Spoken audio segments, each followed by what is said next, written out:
Welcome to Muscle News Weekly with me, Giles Thomas, and AFBB Pro, Rosie Rascal Hart. Rosie, how's your week been? My week's been fandabidozy. Had some crazy shenanigans with my old college friend Sally. Went out drinking. Which is the first time in a long time, so that was good fun. Had a very rubbish gym session the day after. Funny that. But yeah, I'm still trying to rehydrate, to be honest. But yeah, how about you, sir? I've had a fantastic week. Obviously, this week it's because we're recording this on Saturday today. Today, yeah. Normally record on a Sunday, but we'll tell you about that at the end of the show. Yes, it's the New York Pro today. The royal wedding as well. Are you excited about that, Rosie? Not really. Not really? Don't watch any on telly or Meghan Markle? No. I mean, I do like Harry and Meghan, but I've got to go and train back.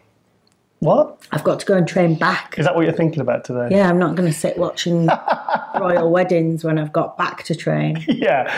Yes. So do you think we're kind of like the royalty of bodybuilding, you know, with our wedding where we eventually have it? In your head. Well, one of the British magazine editors says we're kind of like the Posh and Becks of British bodybuilding or bodybuilding in general. More like Bosh and No Pecs. Yeah. Sorry. It took about 3 years to use that joke. Yeah, so anyway, I've had a really good week. In health news, my ECG came back perfect on my old heart. So I think that was just triggered by, they say, stress or anxiety. So I wonder what that caused that. Kitchen, maybe? Kitchen, what? Nothing, dear. Yes, and I've been speaking to Phil Heath this week.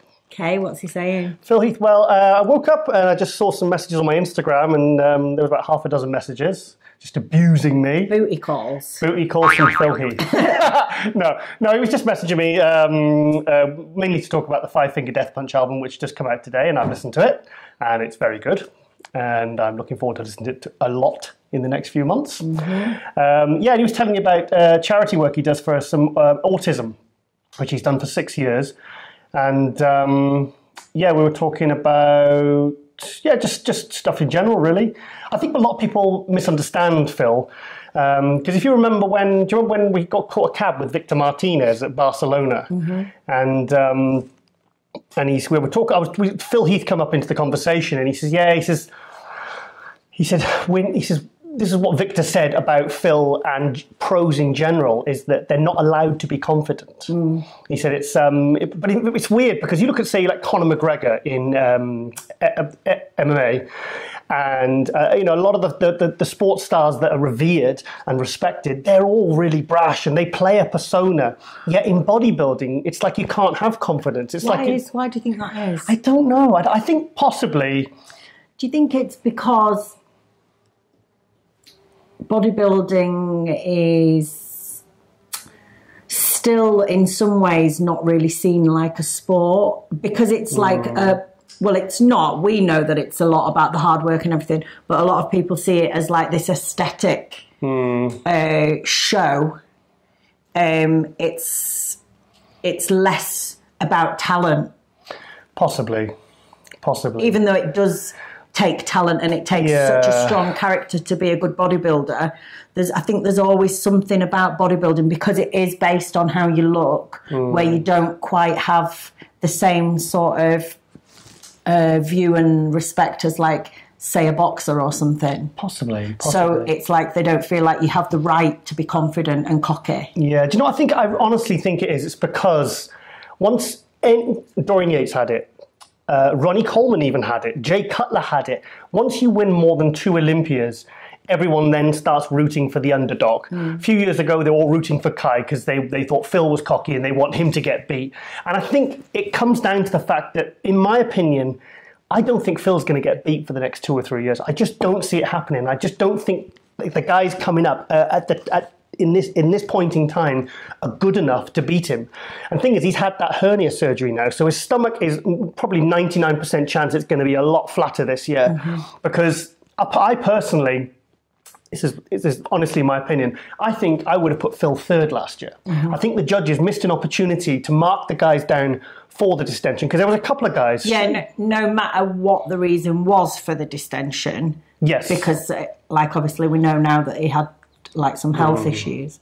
But, like, whatever the reason, that could have been a chance to sort of mark people down for having more bloated stomachs. Imagine if this had happened. They'd have put him third and either Ramy or Bonac would have won the Olympia last year. He comes back with the stomach fixed this year and wins again. Yeah. What do you think that would have happened with the fans? Yeah. I think they'd have all come back to him, because it happened to Jay Cutler in 2007 when arguably Victor Martinez should have beaten him. And in 2008, he lost the Olympia to Dexter because he just wasn't bringing his A game. He came back in 2009, absolutely sensational.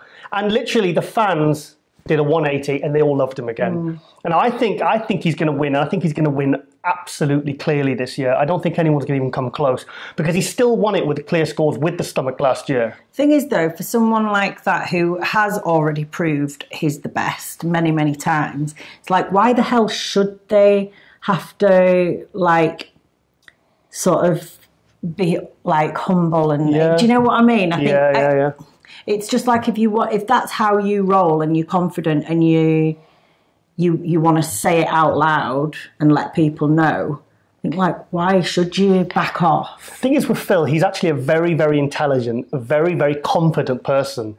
And he obviously puts in the work to create this pretty much what has become an unbeatable physique in today's bodybuilding. Yeah. So kind of, you know, like he said, like Victor said, he says, we are not allowed to be confident in this sport. You do, and the fans turn on you. Yeah. And it is a shame, because I like Phil and I've spent time with him, and I do find him, I find him a really, really nice guy. And the thing is, it's like Lee Priest.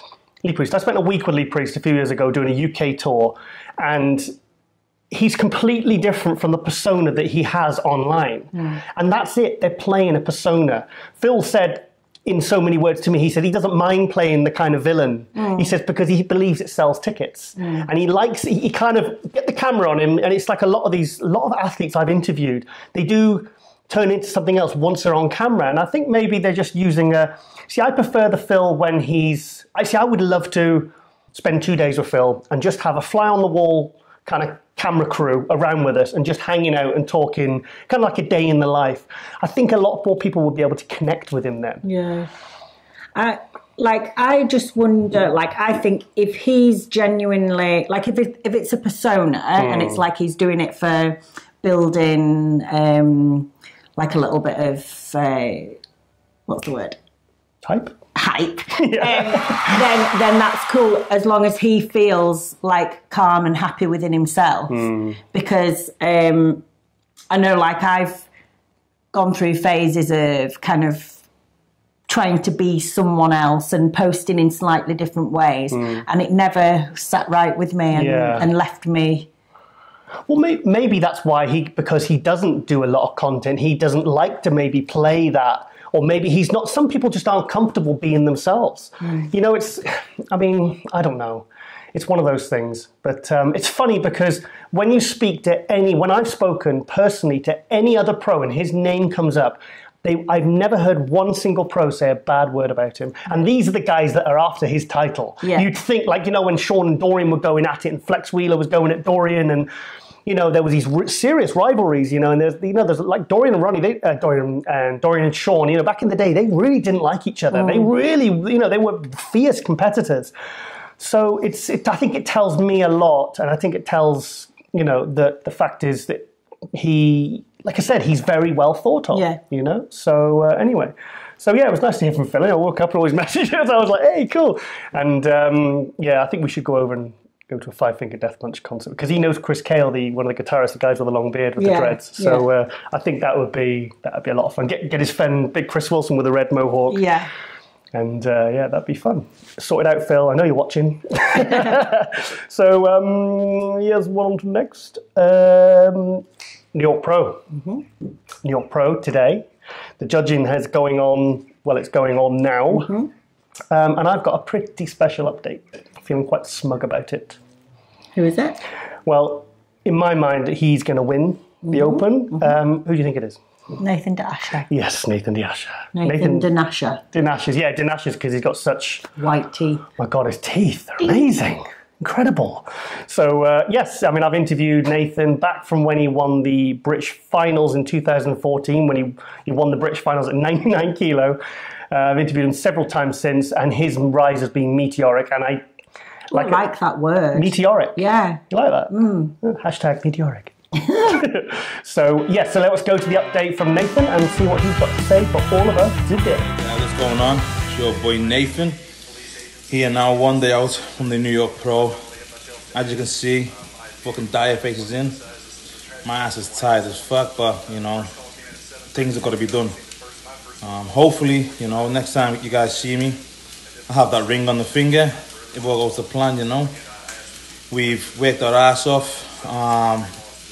Probably the best I've ever looked. So what will be, you know. I can't say nothing else, but I'm excited to see the final package. Time now to eat up, dry out, and just hopefully just fuck shit up, you know. But thank you for following me, and I'll see you guys soon. Peace, baby. Team UK all the way. So last week it was Team UB, and this week it's Team UK. So I do believe he's going to fuck shit up today, and I think he's going to... He looks very tired.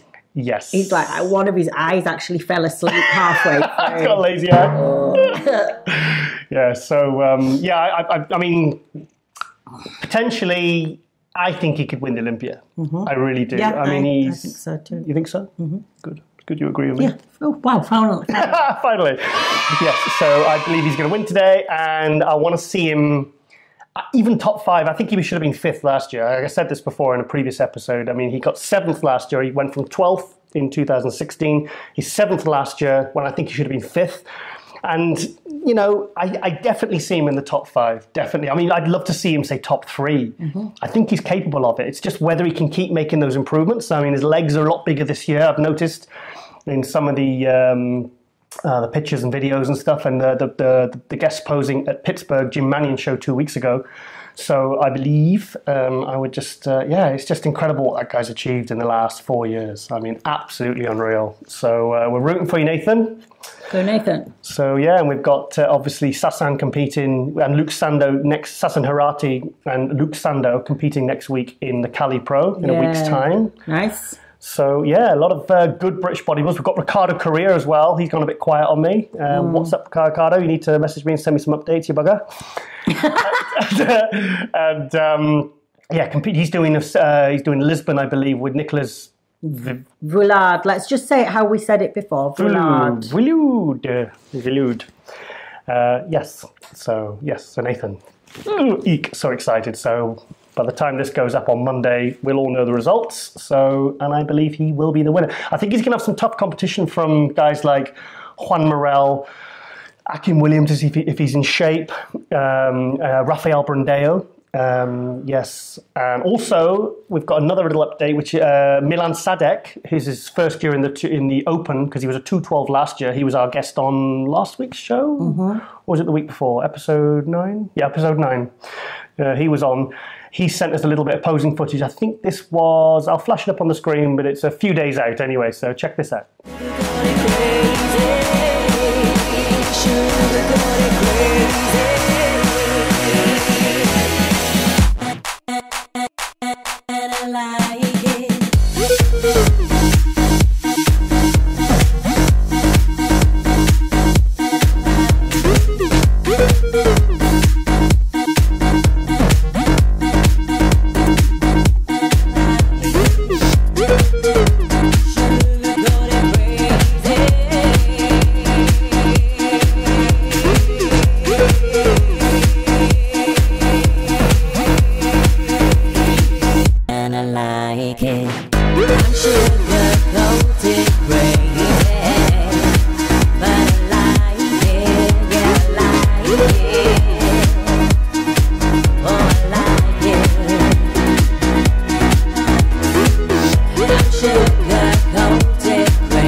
Yes, so Milan looks very good, very good. I don't actually know what he weighs, but I'm quite glad that he's not actually he doesn't look too much bigger than he did as a 212, which means he must be around maybe like 220. But I don't think they'll call Milan out in the first call out. I think he's going to be one of these guys that gets called out in the second call out. And then, because he won't stand out, because I think the first call out will be the big guys. Right. Juan, Nathan. But then do you think he can actually get in the top? Yes, this is what I'm saying, because once they see him, because when he stands the lineup, he'll be giving up 50, 60 pounds to some of these guys. Well, yeah, 30, 40, 50 pounds, but a lot of muscle. So when he comes out and they see him from every single angle, that's when I believe they'll notice him. Like they can't, sometimes they do that with guys in the second, third call out, and they turn to the back and they're so detailed and like, oh yeah, I can see, yeah. So I think I would love to see him around 5th to 8th. I think that's a really good placing. So pulling for you there, buddy. And I've got another little bit of footage from Kile Kulia, who was on last week, our guy from Finland. He's looking tremendous, and he's someone I would really love to see get a top 10 placing. So let's go to that now.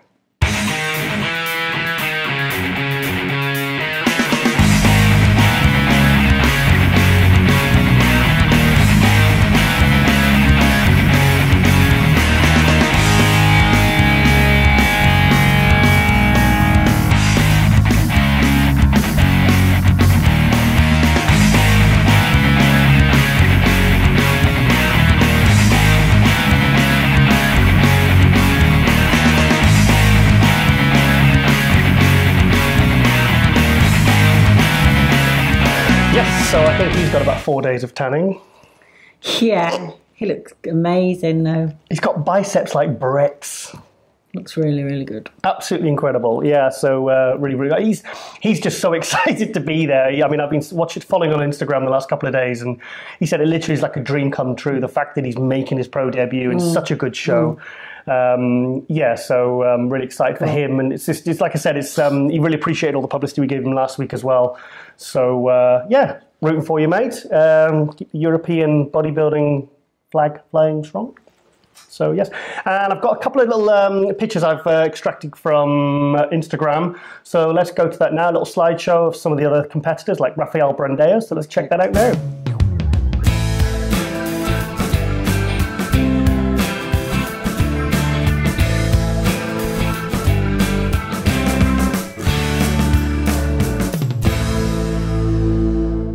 Yes, so that's the best of the other guys that obviously we've been helping publicise and stuff like that. Sean Clarida, who I really want to see win the 212 at the New York Pro because he was second last year.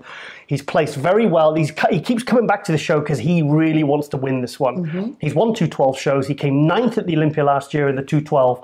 And yeah, like I said, he was on our show. Yeah. And he's like a little kind of flex wheeler. And the crazy thing is, all that thickness, all that roundness, all that size, and he's probably not even 170 pounds, you know, and he's going in potentially as probably the favourite for this contest, and he's giving up 40 plus pounds to some more. It could be, if you go on his Olympia weight, he was 167, he could be giving up, guys on the limit of the 212, he could be giving up 45 pounds, and he's going in as a favourite, so that tells you how good a put together, how well together he's put actually.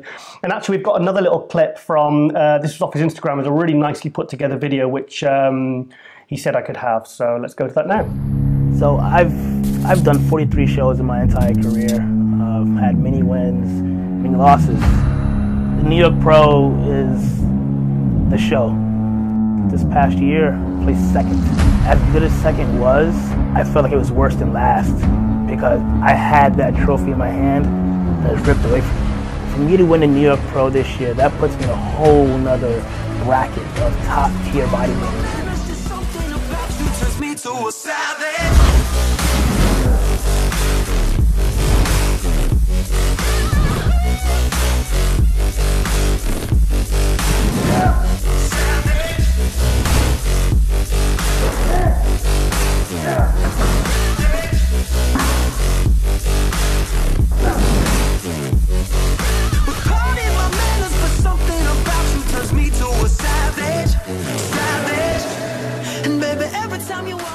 So the Savage Giant Killer. Nice. good training video. It's good. And yeah, I've got to give props to the guy that whoever put that video together, because that is a really nicely put together video. I think that's one of the sponsors, Straight Jacket, he was telling me about. Was it? I'm sure.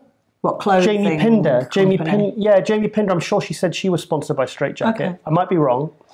But if he really wants to win, he said like second place was worse than last place at the New York Pro last year. So the pressure's on. He really badly wants to win this contest. So good luck to Sean. Yeah, good luck. Yeah, so, okay, moving on to the next bit of news. I remember Ole Christian? Yes. Yeah, he's never competing again. No lying. No, he's gone into a new profession. Do you want to know? Do you want to say? What? Well, he's going to be a pirate. Okay. Okay, I've got a photo to prove it as well. Would you like to see that photo? Yes, please. Okay, let's go to that photo then.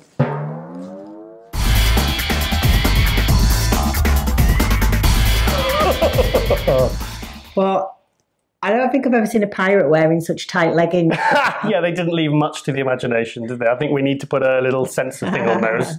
Or maybe he needs to wear a nappy or a diaper or something. Also, will it be like Superman, wear some red pants over his leggings? So, yeah. Okay, well, on Tuesday, I was on Ronline with Ron Harris on musculardevelopment.com. Said it? Just. Yeah, so that was fun. We went with a complete breakdown of all the main competitors in the New York Pro, and we gave our predictions and everything. So that was fun. So always good to. And the thing is, Rafael Brandao, the guy from Brazil, I think he shared it on his Facebook, and literally, I would say 90% of the comments on the YouTube are all from his fans. That guy has got a serious fan base. It's incredible. I mean, literally. You were going to say a weird word then, like incredible, uncredible. New word, hashtag. Yeah, Rafael Brandao. Yeah, I tell you what, in Brazil, it's like he's like our British soccer stars, the way they are, you know. I love to see that. I love to see that kind of support for bodybuilding. Even when I used to be competing with NABA, though, the Brazilians were always like that. All the federations that I competed in, the NABA team were always full tracksuits. Yes. They were all stood with each other. They all had coaches with them. Yeah. They get very well supported, very well financed as well, because I mean, when Patrick Tour was telling us about when he was doing his SST seminars in Brazil and all around South America, and he was saying that, he says, like, literally every street there's a supplement shop. Yeah. He said, you know, there's gyms everywhere. He says the support and the interest in bodybuilding is huge over there. Like the top national athletes are like our soccer stars. He said, you know, so I love hearing stuff like that. Yeah, it's cool. Yeah, so, yeah, fantastic. So, yeah, really happy. And Raphael looks good, you know. I've seen some pictures. He looks, well, we flashed them up before, but he does look really, really good. I really want to see him in that first call out. And but like I said last week, I just hope he's not rushed. But like I said, also he's in the hands of Chris Aceto, so I believe Chris is a good guy, so I believe he's in good hands there.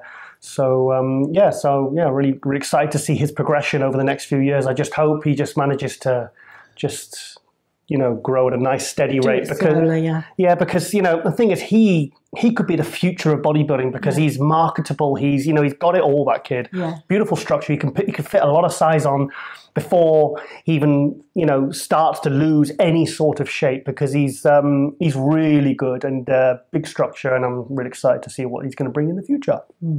Okay, right, we've got another update. We've got loads of updates this week. To be honest, that's what the show's for. So yeah, this is a guy I spotted on Instagram. It was on somebody else's Instagram, and it flashed up, and I was like, whoa, because I like the aesthetic type physiques. But this guy is just an all-out monster. Big, shredded, just like crazy thickness and detail. So I was like, who's this guy? And it said, Sean Smith. So I actually took a screenshot and I sent it to Ron Harris in America, because he's American. And I said, you all know who this guy is. I said, someone this good would not escape your eye. Ron Harris says, I haven't a clue who he is. So I was like, right, so we've done a bit of digging. He did the Arnold Classic. In fact, let's just go to the clip. Okay. And he's the update, which Sean has kindly sent us. Brilliant. So yeah, let's hear from Sean now. What's up, MD? This is Sean Smith. coming at you from Lexington, Kentucky. I'm a super heavyweight bodybuilder in the NPC. I've been bodybuilding since about 2015 was the first show that I entered the Tricky Jackson here in Lexington, Kentucky, and I ended up winning that, the first show that I ever did. I actually never intended on competing ever. You know, I always thought it was silly to, you know, get up on stage in a thong and pose in front of a bunch of people. But, you know, fast forward to 2018, and I'm asking my girlfriend, you know, which color posing trunk looks best on me. But like I said, I never really intended on competing at all.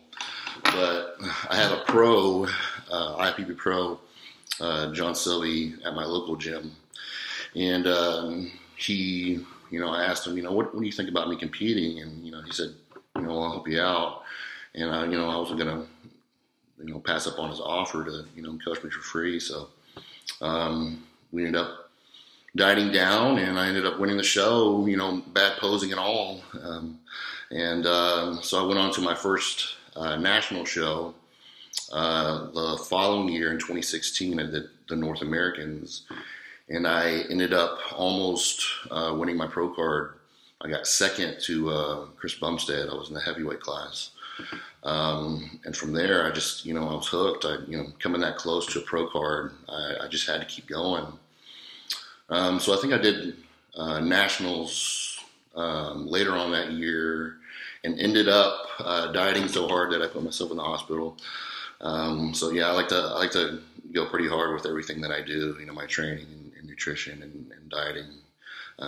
You know, 100% or nothing. I have 2 speeds, 0 and 100. So, but you know, it was a learning experience. And the following year, I linked up with Justin Compton, and we did the 2017 North Americans, and ended up getting 4th. But I jumped up a weight class, went from heavyweight to super heavyweight.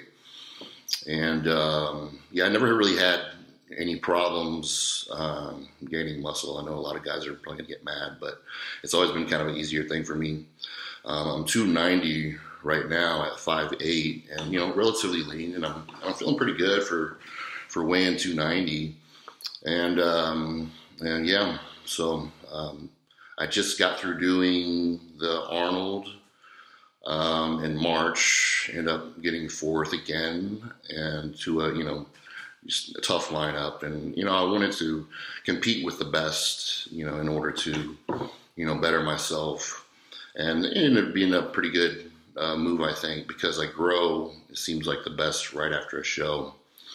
You know, so I had a really good, you know, post-contest rebound. And right now I'm just focusing on, you know, growing and most importantly, just, you know, staying lean. I think a lot of guys get kind of sloppy in the off season, and, you know, they down tons of burgers and fries and pizza and whatever, but they use it as an excuse to, I guess, get sloppy. But I, you know, I'm still doing cardio. I think I've had maybe 2 or 3 cheat meals since March, my last show. So, you know, just focus on keeping everything tight, focusing on, you know, digestion. I actually have a bachelor's and master's in dietetics. I'm kind of a nutrition nerd. I like to read about nutrition and supplements and all that kind of stuff. So I kind of implement that on myself, and, you know, try to figure out, you know, the best dietary choices for me. And right now I'm just focusing on keeping my waist really tight, because, you know, as the scale goes up, everything seems to get bigger. You know, my waist has gotten bigger, and but I'm taking measures this off season to really to keep that tight. So so next for me is nationals in Miami at the end of the year. I'm linking up with Jake Wilson, 212 Pro right now, and he's going to be doing my prep for that. So hopefully we'll be getting that pro card, you know, come November. But yeah, I'm gunning for it. But other than that, I just I've been busy with you know, my online clients. I also do prep for clients as well, and I also do live training at a private studio here in Lexington, Kentucky. So yeah, just staying busy. But I appreciate you guys having me on, and thanks. Yes, so that's the mystery revealed on the great Sean Smith. Nice. I would love to speak with him and pick his brains about nutrition and about gut health, and because that's like one of my little geek up hobbies as well. I just love trying to find any missing pieces to create a bit more harmony within the body when you're trying to diet and train and so on. So it'd be interesting to.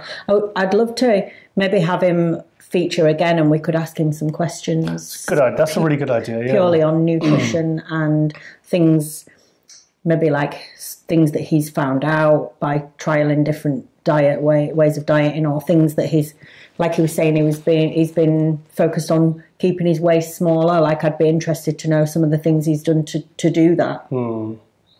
Yeah, but so he's doing the Nationals next. So I don't know how he's gone undetected, because he's really good. And it's like I put him on the MD forum, and I think one person could, oh yeah, I know him. He's local to me. But I was like, okay, well, because he's going to the Arnold. He got 4th place at the Arnold Classic in the super heavyweights. And big conditions, kind of big, good freaky open pro, but seems to have good quality muscle as well. So so I was just really excited. I was really pleased when I finally managed to get hold of him, and I got him on Instagram and messaged him, and I was just really, really pleased that he came through like that. So big thank you to Sean, and we're looking forward to seeing your progress. See some more. Yes, and good luck for the Nationals. So keep us updated.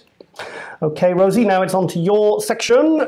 So we've got a cute little pixie in the show today. Not Rosie. No, called Emma Pavley. She's a UK pro fitness girl. I've seen Emma competing for years when we were amateur. I think she got her pro card in 2016. Was it the year after me? Yes. I think she got her pro card in 2016 and then went to the Olympia last year. And she didn't come in top 5, top 6. She won her first pro show, didn't she? That was at Vancouver, was it? Vancouver, I believe. Yeah. And she's really another one of these athletes that has just improved drastically from when she first started competing even in amateur. Then she came back the next year and was just like a whole new body. She'd really gained some crazy muscle. I remember, because I was like, when I saw that her routines were so good and she was like a proper gymnast, I was like, oh, she doesn't really have the physique. Yeah. Because obviously that counts for a lot in the fitness. And also she had she was quite trappy and the shoulders were quite lifted, and she came back the next year and it was all streamlined and she must have worked on stretching and posture, and she'd managed to build her shoulders so everything looked much more pro physique. But she developed a physique in like a year. Yeah, really, and it's even better. I've seen her again, and she stays in really good condition all year round as well. Do you think she has to for the gymnast? I think so, because I was watching another fitness girl.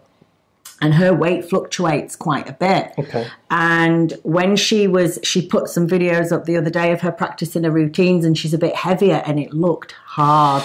Yeah. I was thinking, how can you really practice properly when the moves are so hard?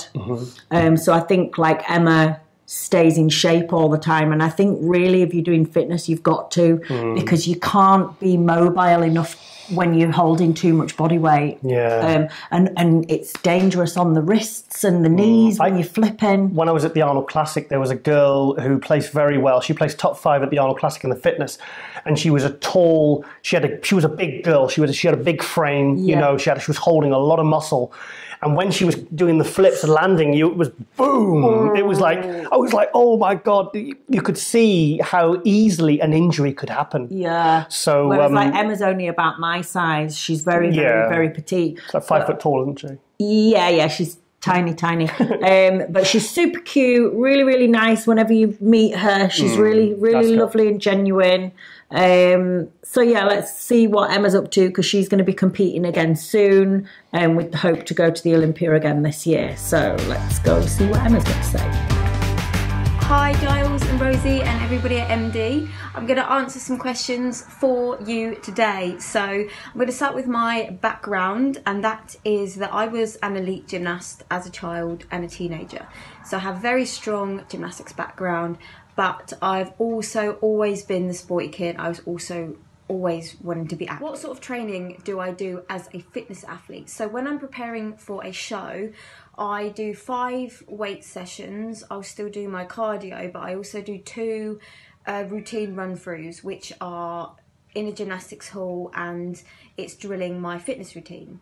The difference when I'm off season is that I still do the twice a week gymnastics practice, working on my skills, but I will also do a mixture of weight sessions and CrossFit sessions, because CrossFit style training is very suited towards fitness because it's using weights, but it's also functional.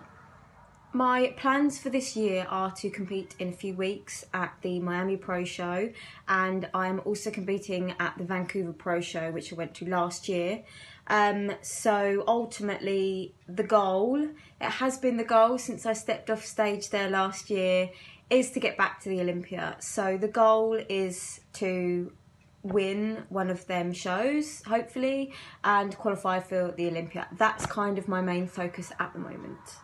What keeps me motivated? I follow the principle that every time you struggle, it's a process. You get through it, you learn from it, and you move forwards. So that's kind of where my mental focus is. Physically, when I am practicing my routine and I'm exhausted and it's not going too well, I just have to think that it's good practice, because when it does matter, when I need to perform on the day and I'm slightly more rested and have slightly more energy, I'm going to put in a better performance.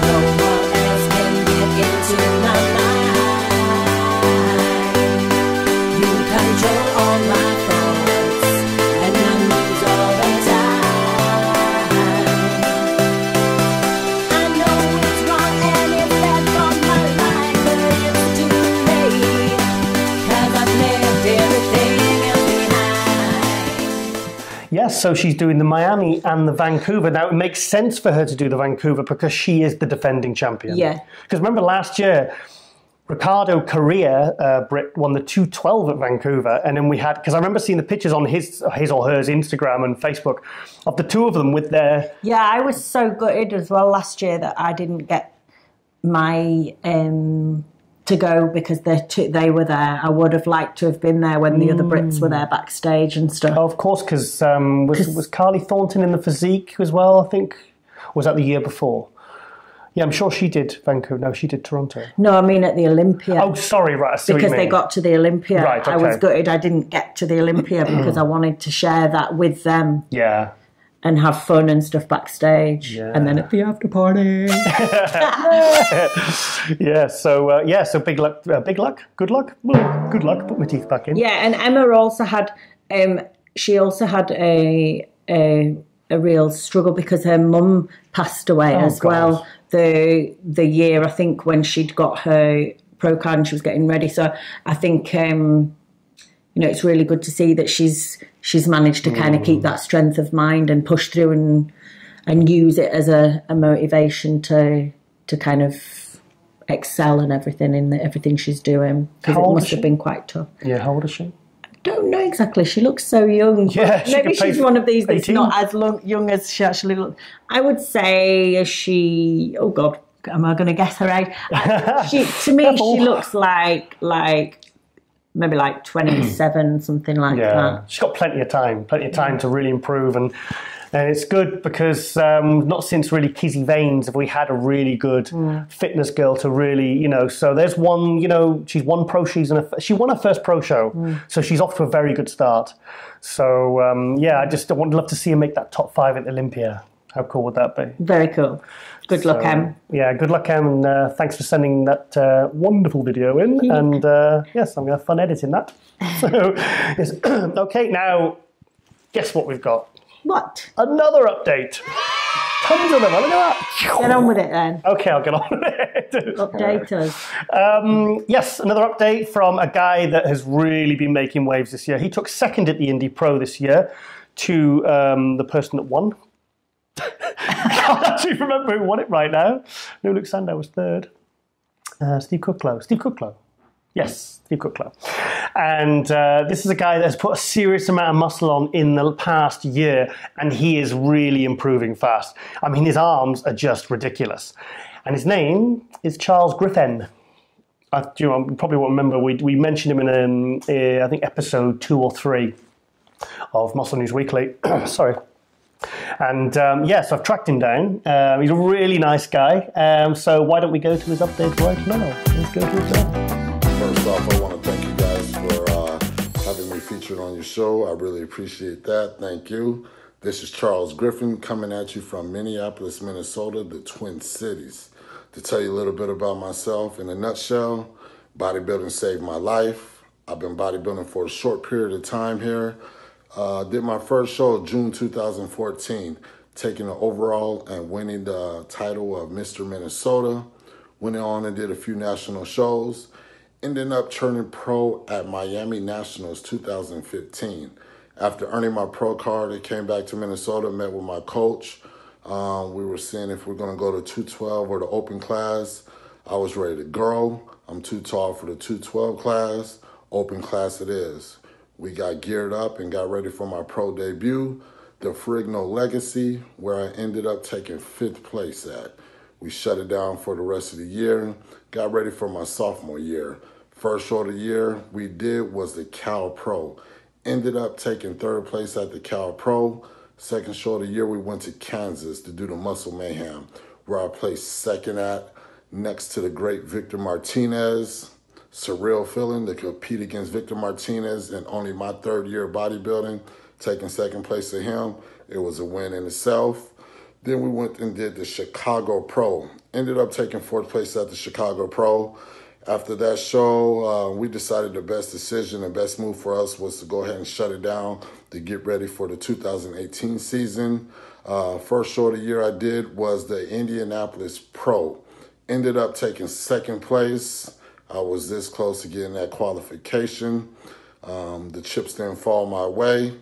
Came back to Minnesota and went over a few of my thoughts. I ended up switching coaches and changed up and went with Matt Jensen. We are currently 3 weeks out from the Muscle Mayhem. This is a show I placed 2nd at last year, coming back with a vengeance to try to go ahead and get that W on our side. The way prep is going right now, greatness. My body's changing. I'm looking better than I ever looked. I was just talking to some buddies. I can't stop posting on social media because of the daily changes, the weekly changes. It's insane. So I'm real excited with what me and Matt Jensen's going to put on this stage. I'm very confident in what we're going to do. We're going to go out here to Kansas and do the best we can, and hopefully we leave with that W and Olympia qualification. Tell you a little bit about me out here in Minnesota. I train at Los Campios Gym. Been at that gym since March 2015. Hardcore gym. Got everything we need in there. The owner makes sure we got everything we need. It's a great gym. The lady in the background that's working, that got my back, my girlfriend, Megan Gove, she's making sure I got everything I need. We get that prep brain and forget this and forget that. She's the ones in the back making the wheels turn, so I really appreciate her with all she does. Again, like I said, I'm excited. I'm ready to bring my best package to date. Muscle Mayhem, Kansas, 3 weeks out. Me and Matt Jensen, we about to do this thing. Stay tuned. Again, thank you for having me on your show. Really appreciate it.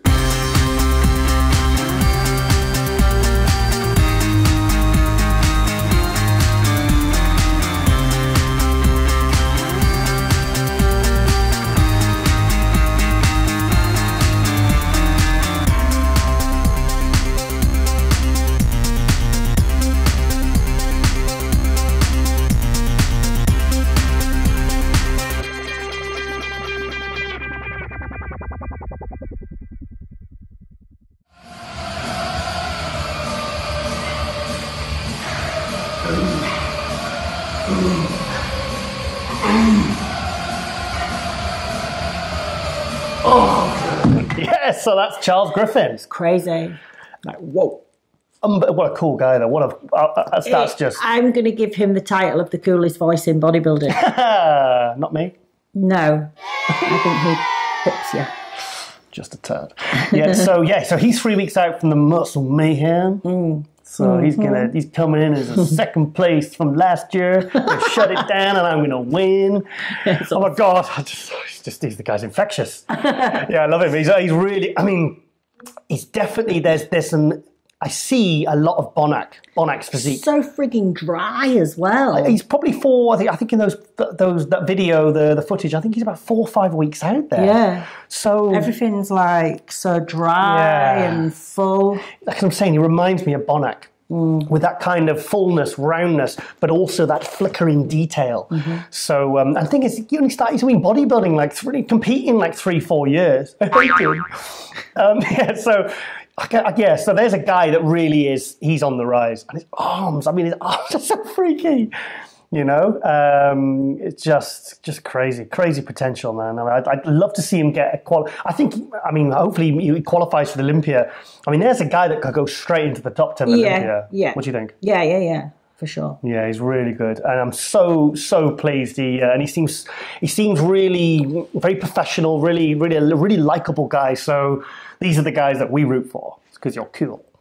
So yes, big thank you there to Charles. So I'm going to stay on his case because I've got his number now. So I'm going to be hassling him for updates. Where's my updates?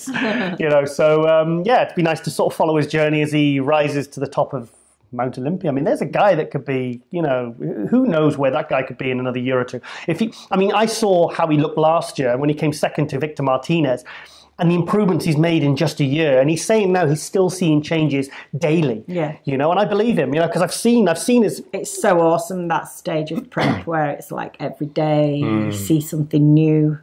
It's very motivating. Remember I sent you my progress pictures when I was dieting, when we first started seeing each other. And I was like, oh, look, a tiny more flicker in my intercostals. Veins, 7 o'clock in the morning saying, She'd be like, oh, God, not more pictures. So big thank you to Charles there. So, really, really buzzing and excited to see what happens, Yes, so anyway, on to this isn't an update. This is one of my heroes, all-time bodybuilding heroes, Barry DeMay. Love Barry DeMay. Because I used to spend a lot of time watching old posing videos. Me too. And Barry DeMay was one that I always remembered. And I always... liked the old bodybuilders' posing routines because they were so intense. Yes. Like their smile. Rich Kaspari. There was a video, an old video, I think. So into with it. like an interview with Gaspari and his posing, and then Barry DeMay as well, I think. And I wish I could remember the track that Barry DeMay posed to. Was it U2? U2 and the Back to the Future. That was 1988, 1988 Olympia at Los Angeles. That was his really... What's it go like, the song? In the name of love. Yeah, I think... that was you too. Because... I just really used to love... And I like following his social media now as well. Yeah, he's... See ya. The light's gone off. I will just change... Barry DeMay. Absolutely awesome. But I mean, that was 1988 Olympia when he posed to... See, Barry DeMay I remember had a poster, so I think it was Muscle and Fitness, around about 1990. And it was like a pull-out poster, and I put it on the inside of one of my wardrobe doors, outside of my wardrobe doors. And it was he was like in front of a tree, I was hitting the side chest. And I remember looking at his physique and I was thinking, he's similar height to me, about 6'1". And I was thinking, yeah, he's about 230 on stage, and I'm about this way. I was like 15 years old, and I remember thinking, that's an attainable physique. Yeah. And to be honest, whenever I say about, like, see, Chris Bumstead, he's like a modern-day Barry DeMay. Yeah. And I believe that is what they're looking for in the classic class. They want a Barry DeMay. Barry DeMay came third in the Olympia. He made top 5, a couple of times in the Olympia. He was, really marketable, just a really aesthetic. Just beautiful. Yeah. I just love, do like the freaky bodybuilders, of course, but I just love to see something beautiful. And it's funny because when I went to see Rosie, I was on a video assignment for a MD back in 2011. I went over to Rotterdam, and a friend of mine, Robbie Lieven, said to me, he says, "Oh, Giles," he says, because I was in the gym all day filming some of the other guys when Sybil was there at Sybil's gym. And he messaged me, he said, "Giles, I've got a surprise for you." He says, "You're going to be in the gym at 3 o'clock. And I says, yeah, I'll be there. So he says, "Yeah, I've got a surprise for you." 3 o'clock, in walked Barry DeMay. So he'd driven all the way across town to come and see me. And obviously he was actually, for many years, he was a commercial photographer. Who did Barry DeMay did? Yeah. Oh. Barry DeMay. He came over to see me, and he was like a little surprise from Robbie. Oh. And he's a commercial photographer, very, very good, very, very good photographer. Yeah. A lot of advertising work, and big corporate companies would, employ him and stuff. So he came over, and so he came over, and it was the first time I went to Rotterdam. I did photos, and the second time I did video. So this would have been 2010. When my MD column started. And he was giving me, because I was photographing Rosie training, and he was giving me all these tips. And I was just like, this is like one of my heroes. He's a bodybuilding hero, and now he's a professional photographer giving me advice. And it was just, I really appreciated it. That's cool. And it's funny because he said about Sybil, and he was saying, he says, this Sybil thing, he said, is not a new phenomenon, because obviously everyone was talking about it because she was working with Rosie. Yeah. He said, Giles, she trained me. He said, she's been doing this for 30 years, but it's only because now she'd started working with a very high-profile athlete. It's like Neil Hill. Neil Hill had been prepping people and coaching people for many years before Flex Lewis came along, and he was very good at it. Yeah. So he had a picture with him and Sybil together, and there was a lot of love there, and it was really nice. And funny enough, I interviewed him in 2012 for MD, Body Power. And I always say to him, before I interview, I give off my life. I say, right, okay, is your mobile? Make sure your mobile's turned off, because that really annoys me when phones ring. Yeah. So I'm interviewing him, and I could hear a phone ringing. And you actually see me the interview, give him a dirty look. I'm going, it wasn't his phone. Was it yours? Yeah. And I looked at it, I went, oh, that might have been me. Oops. Ooh.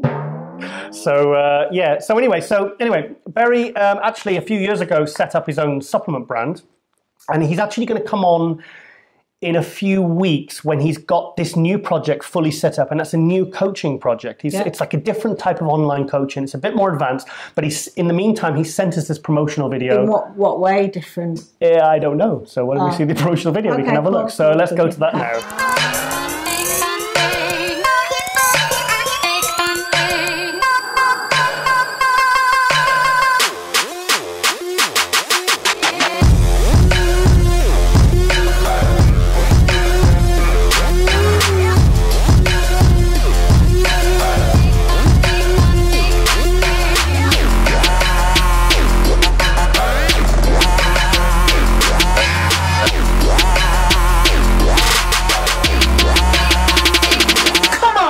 Yes, so that's Barry's new training system. Okay. So he's going to come on, he said when he's ready, he's going to come on, he wants to do like a proper, you'll send him some questions. Yeah, I'd be interested to know more about that. Yeah, cool. So it's interesting. And thanks for sending that on WeTransfer. Okay, well, I'd like to say happy birthday to someone. Yeah? Not me, even though it's my birthday soon. Get saving. Oh, God, yeah. To John Citrone. Ah. Yeah, he's 75. Now, let's go to a couple of pictures and let's hope that any of us look this good at 75. Check it out.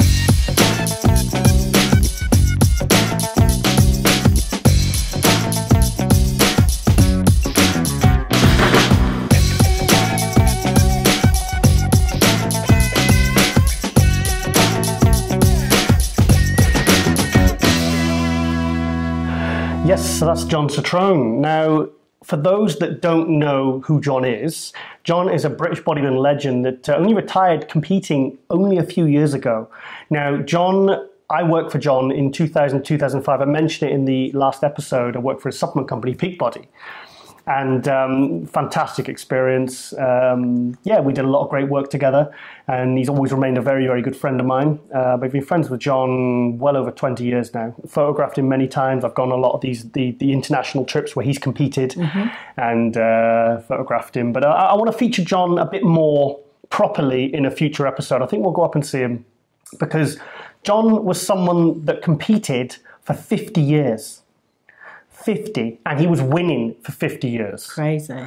So if you're intrigued, here's his website address, and check out more of John there, because this guy's, and I'm going to try and get hold of the video with him and Arnold a couple of years ago, because when Arnold came over for one of those evenings with, when he talks on stage, he found out that John was in the audience, and went on the speaker system, and they said, could John Citrone please come backstage? And his wife Kim filmed John talking to Arnold, and Arnold being reunited, and it was amazing. But I'll get that for next episode, because that's really worth seeing. It's it's great to see. And also, I forgot to mention last week that it was Ronnie Coleman's birthday. Ah, happy birthday! Would you like to see his cake in Kuwait? Yes, Kuwait. Please. Yeah, I think it was Kuwait. Yes. So let's go. Do you want to see that? Yeah. Okay, let's go to that now.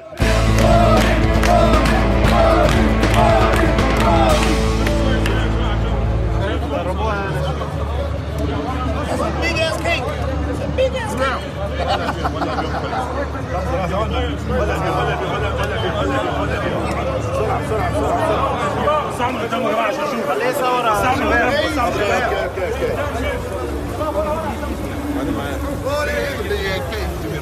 Happy birthday to you. Happy birthday to you. Happy birthday to Ronnie. Happy birthday to you. Shut up, Sharif. Sharif.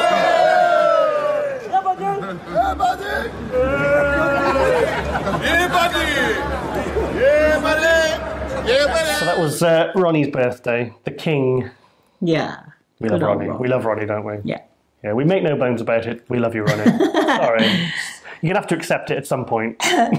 Accept the love. Accept the love, the Giles and Rosie love. Yeah. So, okay, well, also this week, I've been speaking to Sergio Oliva Jr., who obviously, because it... Competing soon.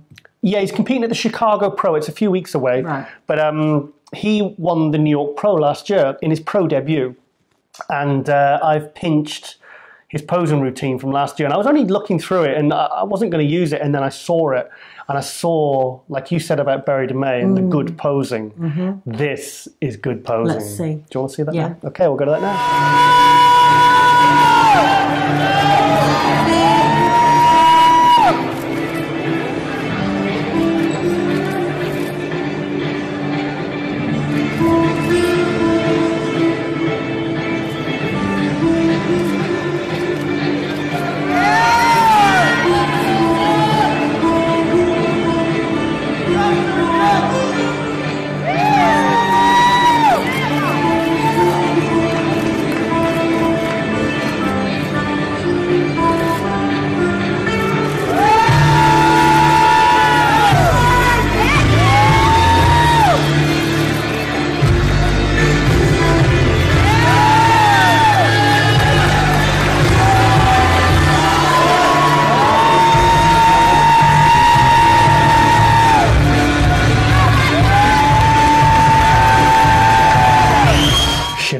Really good. It's funny actually, because he's like bigger than say the old school physiques that I would remember with that style of posing, but he still manages to make it look graceful and really smooth transitions and stuff, which is you don't see very often with the bigger guys like that. Yeah, my complaint is, why can't all pros pose like that? Why don't they put the kind of effort into those kinds of routines? Because for me, that should be 20, 30 years ago, that was the standard. Yeah, everybody used to have Why was that? I don't know. I have no idea. I mean, you've still got guys like Dennis Wolf, Hidetada, there's Zane Watson, the 212 guy doing the 212 at the New York Pro today. He's a very, very good poser. But it's like, it's more the exception than the rule. I mean, it's like, I think Flex Lewis is capable of much better posing routines.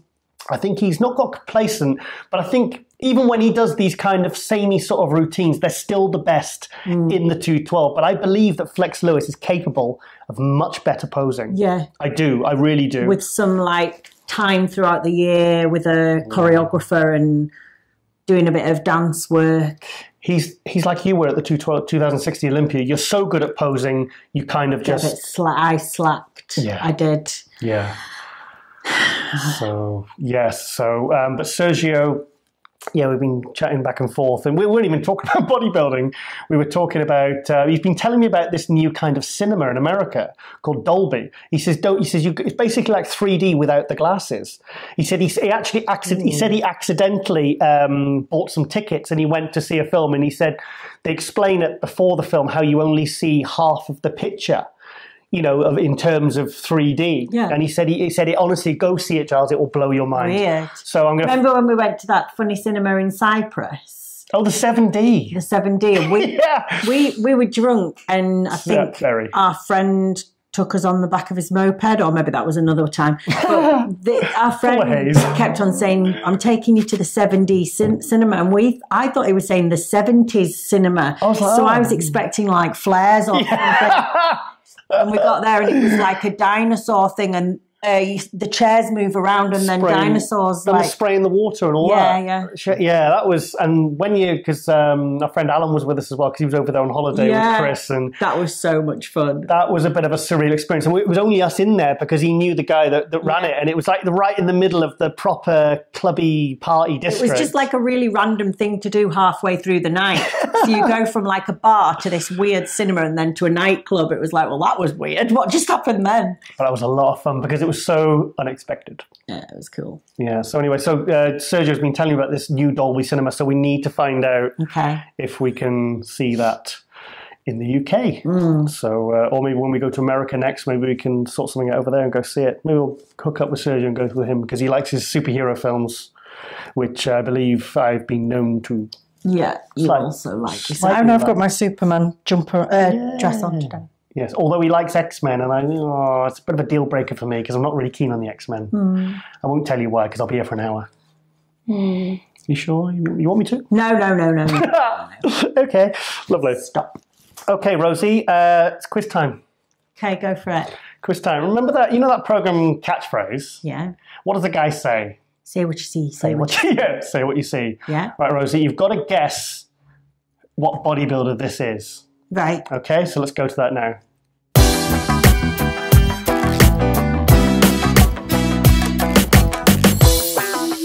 Okay, Rosie, you've got 5 seconds. I'm really confused. 3 wise horses.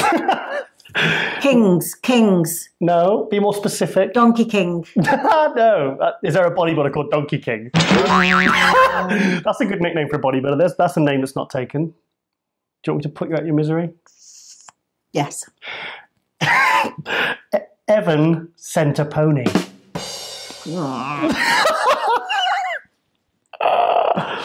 Oh, I get it. Centopony. Heaven Centopony. Okay. Okay, Rosie. I've got good news and bad news. Which would you like first? The bad news. The bad news is there's going to be no show next week. Do you know what the good news is? We're going to Cyprus. It's because we're going to Cyprus for a week. Yeah, holiday. Holiday before the Rascal Range launches, because we're going to be super busy once that all the stock arrives. So we're quickly going to run to Cyprus.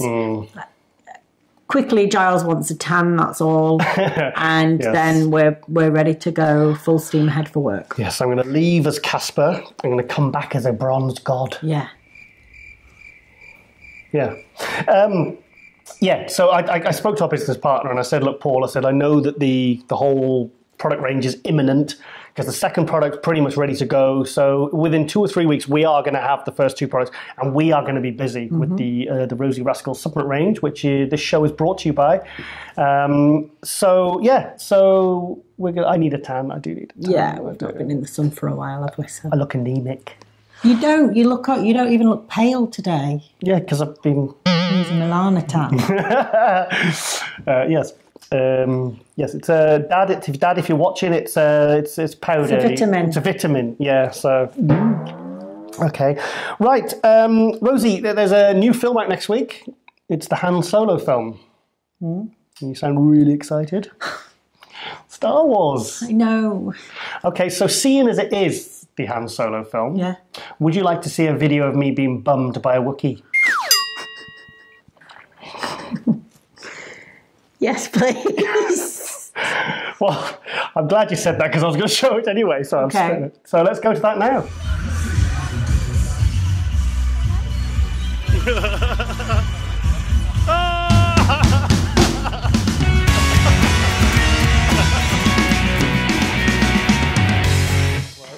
Yeah, so that certainly smarted a bit. So, Wookiee rape, nothing to laugh about. It's real. Okay, it's a real thing. Okay, Rosie. Okay, well, I think we should see the show out with your little edited version of your shenanigans. Oh, yeah. Well, I was left at home on Wednesday night. Well, I go out like once a year or something, so... She does. She's pretty good. But yeah, this was it. My friend, we went to college together, so whenever we get back together, we regress to like 18-year-olds. So, yeah, but it's all good fun. Do you remember that text you sent me when I hadn't responded to one of your texts? You went, no blue tick. No blue tick. Yeah, I was like, oh, she's had a few drinks. I was like, was this the 4th or 5th glass of white wine? Probably the 5th. Probably the 5th. Okay, well, so anyway, obviously no show next week.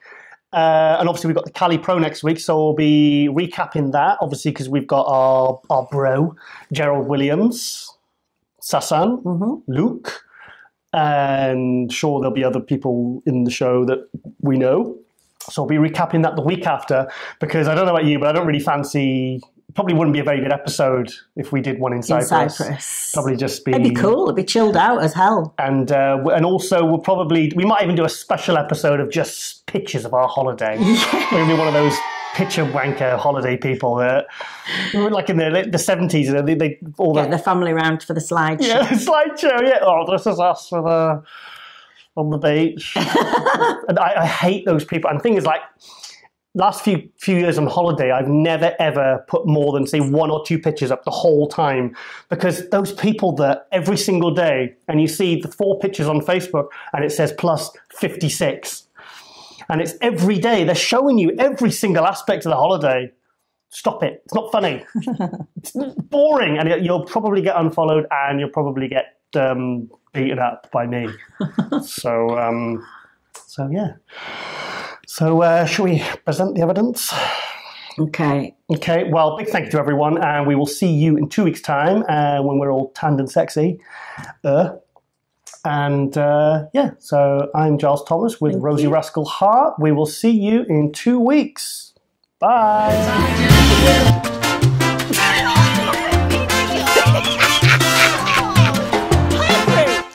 We're not eating raw pasta at all.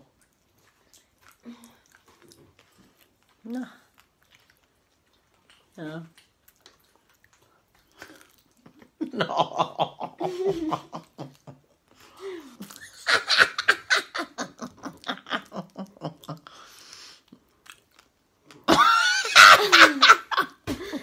Do it. Get it in there.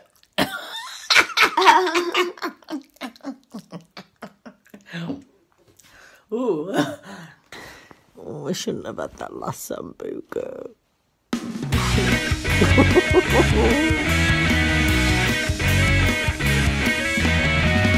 Hi Giles and Rosie and everybody at MD. I'm going to answer some questions for you today. So I'm going to start with... Oh my god. Hi Giles and Rosie and everybody at MD. I'm going to answer some... Pinky, stop it.